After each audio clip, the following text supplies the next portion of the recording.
that bill of exchange is a negotiable instrument. Promissory note is a negotiable instrument. Negotiable means what? Transferable. Freely transfer करण्या होण्याजोगा. म्हणजे हे document, हा दस्त, हा कागद, हा ट्रान्सफर होऊ शकतो, एक व्यक्ती दुसऱ्याला देऊ शकतो. So it is unconditional order signed by the maker. देणाऱ्याची सही, त्याच्यामध्ये अट विरहित एखादी ऑर्डर असायला पाहिजे, आदेश असायला पाहिजे, किंवा एखादी दिशादर्शक सूचना असायला पाहिजे. Directing a certain person to pay a certain sum of money only to the order or a certain person or to the bearer of the instrument. Order म्हणजे त्यानं एखाद्या, म्हणजे उदाहरणार्थ तुम्ही जेव्हा बँकेमध्ये एखादा चेक देताय त्यावेळी you make a sign over there, you give to other person, you write down there that I would like to give you so and so money. So this is called order of a certain person. Or to the bearer of the instrument means what? Any person. Bearer check म्हणतो आपण.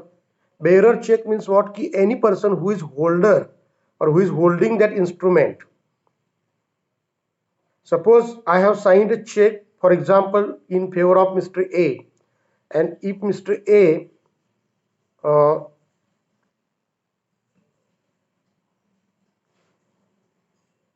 if Mr. A uses that document, suppose Mr. B finds that document, finds that check, which is a bearer check, then he can withdraw that money mentioned in that check on his own, because he is the bearer of that instrument, though that check has not been assigned to that person. Got it? So a bill of exchange or promissory note, whatever it may be, these are the instruments which are in writing, containing an unconditional order signed by the maker, directing to a certain person to pay a certain sum of money on or order, to the order or to the bearer. Illustration I have just cited. X purchase goods from Mr. Y for rupees 1000. Mr. Y buys goods from Mr. S for rupees 1000. Then Mr. Y may order Mr. X to pay rupees 1000. Mr. S, which will be nothing but a bill of exchange. Let us see the specimen of a bill of exchange, format of a bill of exchange. Rupees 10,000 at the left corner. At the right corner, there is a place and date on that paper, and 5 months after date, pay Mr. Tarun or to his order the sum of rupees 10,000 for value received. To Mr. who has been to his name, Samir, and address, the accepted and stamp that whoever the person maker is there, and the drawee or to whom the bill of exchange has been given.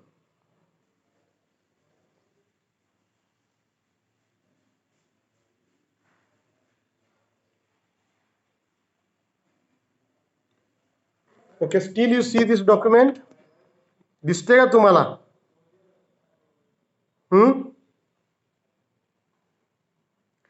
He file दिसते का? PDF file.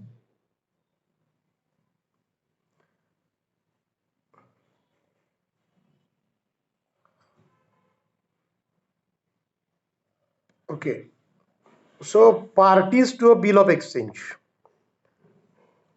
Parties to a bill of exchange. So there are mainly three parties involved in a bill of exchange. One is the drawer. Drawer means the person who makes the order for making payment.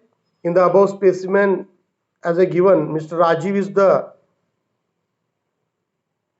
drawer, and the drawee, the person to whom the order to pay is made, is generally a debtor of the drawer.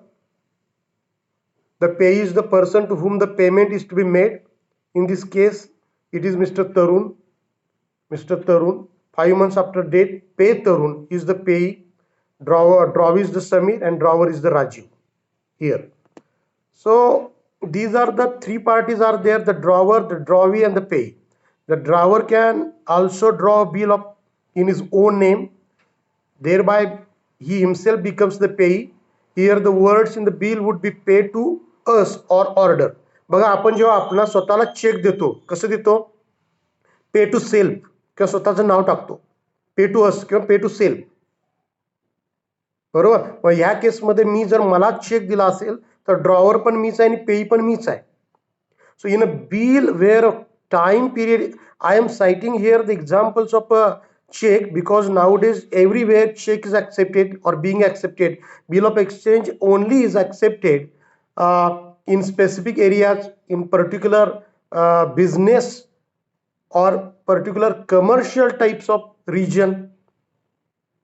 Otherwise, nowadays, everywhere the checks are accepted. Even the promissory notes also have been become a past.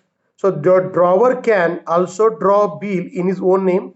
Thereby, he himself becomes the payee, and he is the drawer and the payee at the same time becomes in a bill where a time period is mentioned, just like the above case, is called a time bill. But a bill may be made payable on demand. Also, this is called a demand bill. Now let us see what are the essentials of a valid bill of exchange. So it must be in writing. As I told you, negotiable instrument must be in the writing. It must not be orally. If you say somebody that I would like to pay rupees 10,000 orally, then it is not a bill of exchange. It must contain an order to pay. A mere request to pay on account will not amount to an order. The order to pay must be unconditional. It must be signed by the drawer or the maker. The drawer, drawee and the payee must be certain. A bill cannot be drawn on two or more drawees, but may be made payable in the alternatives to one of two or more pays. The sum payable must be certain. The sum payable 10,000 must be certain. You cannot write down that 10,000 or 11,000. Only you have to fix the amount. The bill must be contain an order to pay money only. So if you say, if you don't write their money, if you write any object, you are going to give any object in your item, any product, then this is not called a valid bill of exchange. So it must comply with the formalities and the rules and regulations as regards dates, consideration, money, stamps, etc. as per the Negotiable Instruments Act. So it is very simple. These three types are there: the promissory note and bill of exchange. The most important is of the check, and nowadays it is being used. So every document, every negotiable instrument is of the same kind, where the drawer is there, draw is there, where the payment is there, money is there, stamp is there. So these all these essentials must be the same. So check is the means by which a person who has fund in the hand of a bank withdraws the same or some part of it. A check is a kind of a bill of exchange, but it has additional qualification. So I have given you an example of a check because in the case of a bill of exchange, because it is a type of a bill of exchange. So it is a bill, means it is a paper, and it can be exchanged, it can be transferred. It is only in addition to this bill of exchange, some more features are here. One is it is always drawn on a specified banker. Check is always drawn on a specified banker. It is always payable on demand without any days of grace. Without any days of grace. So there is no grace period. Whatever the period has been mentioned, according to the law, within that period you can withdraw the money. If I deliver a check to you, then you have a right to withdraw the same check or dishonor the same check from the bank within the time limit which has been prescribed. So specimen of a check. There is at the right corner there is a date, pay Mr. X or bearer, rupees column is there, box is there, rupees 10,000 for example. The bank's name, State Bank of India, its address, and the check's digits, check number, micro number. So these are the checks. It is a check specimen. Let us see open check, types of a check. What are the type of checks? So a check is called open when it is possible to get cash over the counter at the bank. The holder of an open check can do the following: receive its payment over the counter at the bank, deposit the check in his own account, pass it to someone else by signing on the back of a check. So this is called open check, bearer check. Cross check means what? Since open check is subject to risk of a theft, it is dangerous to issue such checks. If I sign a check on behalf of Mr. X and if he loses that, and suppose one finds that, another person, Mr. X, finds that check, then he can withdraw the money I have assigned to Mr. A. So that is why there is a risk of a theft. It is dangerous to issue. So this risk can be avoided by issuing another type of check called cross check. So if you write down or if you write down only two lines, crossed lines, it is called a cross check. Crossed lines at the top of the left corner. So the payment of a such check is not made over the counter of the bank. अशा पद्धतीचं चेकचं payment हे बँकच्या काउंटरवर केलं जात नाही. It is only credited to the bank account of the pay. A check can be crossed by drawing two transverse parallel lines across the check in the left corner top of the check. With or without the writing account pay, you are not negotiable. So you can write down the account pay, or only you can write the two parallel transverse lines, or within that lines you can, between these two lines you can write only account pay, etc. So if you write down, it will do. If you don't write down, it also will do. So third one is a bearer check, a check which is payable to any person who for payment at the bank counter is called bearer check. A bearer check can be transferred by mere delivery and requires no endorsement. सहीची गरज नसते. त्यानं फक्त एक सही केली मागच्या पानावर चेकच्या आणि तो डिलिव्हरी मी डिलिव्हरी केली चेकवर सही करून पुढच्या व्यक्तीनं तो जाऊन बँकमध्ये कॅश एनकॅश करू शकतो. Order check.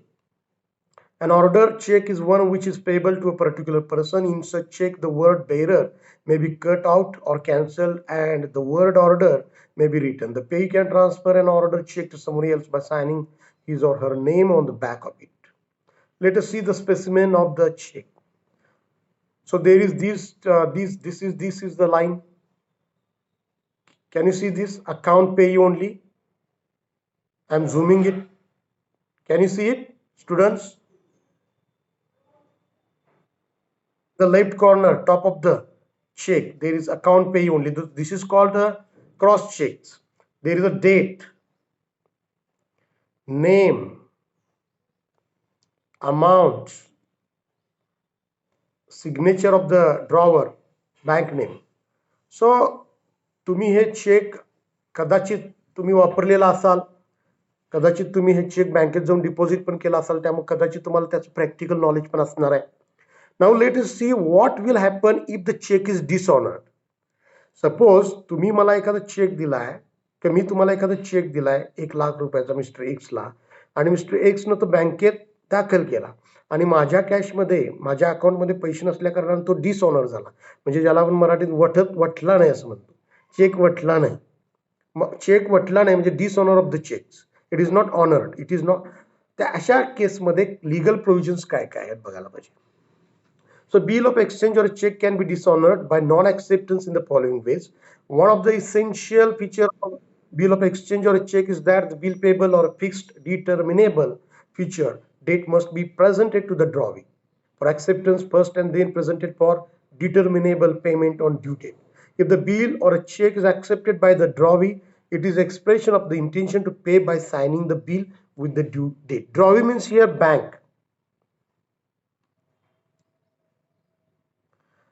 If, however, the drawee decline to accept, the bill or check will be treated as a dishonored by non-acceptance. Under what circumstances drawee will decline? Because there are certain reasons, because of insufficient funds in the balance account and many other reasons. If that account is blocked, if the check is blocked, many reasons are there. Bill will be considered to have been dishonored by non-payment of its payment is not made on due date after acceptance. In these cases, the legal requirement is that the unaccepted or unpaid bill should be handed to a notary public or noting and protesting, which will be the legal proof. So it must be protested. Notary public means he's the advocate who has been given as a status of the notary. So if he protests that, if he stamps over that, it is to be needed. Of the drawee having refused to accept or pay the bill, both in cases of dishonor by non-acceptance and dishonor by non-payment, there are two instances, non-acceptance and the non-payment. The holder of the dishonored instrument or check must give notice of a dishonor to all parties whom the holder seeks to hold severally liable thereon. म्हणजे काय, समजा मी check दिलेला आहे तुम्हाला आणि तुमच्या तो वटलेला नाही, तुम्हाला एक नोटीस द्यावी लागते, मला सुद्धा द्यावी लागते, बँकेला सुद्धा द्यावी लागते. A notice of the dishonor must be given to all the parties whom the holder seeks to hold severally liable thereon. So I am liable because I have delivered a check to you. Bank is also liable. So bank must be made a party. Bank is not completely liable, but it must be the party to this contract. Then it is to be made a party. If the holder seeks to make several parties jointly liable, notice to some of them will be sufficient. It will also suffice if the notice is given by some party who remains liable on the instrument and not by the holder. Notary public, it includes a person appointed by the central government to perform the functions of a notary public under Negotiable Instruments Act 1881 and a notary appointed under Notaries Act, Ordinance, Rules and Acts 1961. Section 91 of the Negotiable 99 of the Negotiable Instrument Act 1881 provides when a promissory note or a bill of exchange or a check has been dishonored by non-acceptance or non-payment, the holder may cause such dishonor to be noted by a notary public upon the instrument or upon a paper attached thereto or partly upon each. So it must be noted. Section 100 deals with the protest. It says when a promissory note or a bill of exchange has been dishonored by non-acceptance or non-payment, the holder may within a reasonable time cause such dishonor to be noted and certified by notary public. It is called a protest. Now let us see some definitions, some meanings. Holder in due course. Who is the holder in due course? So holder in due course means any person who for consideration became its possessor before the amount mentioned in it become payable. In the case of an instrument payable to order, holder in due course means any person who becomes the payee or endorsee of the instrument before the amount mentioned in it become payable. In both the cases, he must receive the instrument without having sufficient cause to believe that any defect existed in the title of the person from whom this document, this instrument has been derived. In other words, holder in due course means a holder who takes the instrument bona fide for a value received before it is becomes overdue and without any notice of defects in the title of the person who transferred it to him. Thus, a person who claims to be a holder in due course is required to prove that on paying of a valuable consideration, he became either the possessor of the instrument he payable to order, he, he had come into the possession of the instrument before the amount due thereunder became actually payable, and he had come to possess his instrument without having sufficient cause to believe that any defect existed in the title of a transferor from whom derived his title. So if I give you check, you are the holder in due course. If I have made a contract with you for certain selling certain things, if I deliver, you deliver me things, then I deliver a check, you are the holder in due course. If it is check you lost, then the person, if the check is bearer, then if the person holds that check or finds that check, then he becomes a holder in due course. So simply can be said before the amount becomes due, anybody, any person holds the check in his own hands, he is the holder in due course. So it is very simple. Negotiable instruments, nothing but an instrument or any document in the written format, and it is a negotiable, it is a transferable in the name of the other or on any other person's order or to the bearer of that instrument. So here this topic is over, finished. If you have any doubts or queries, then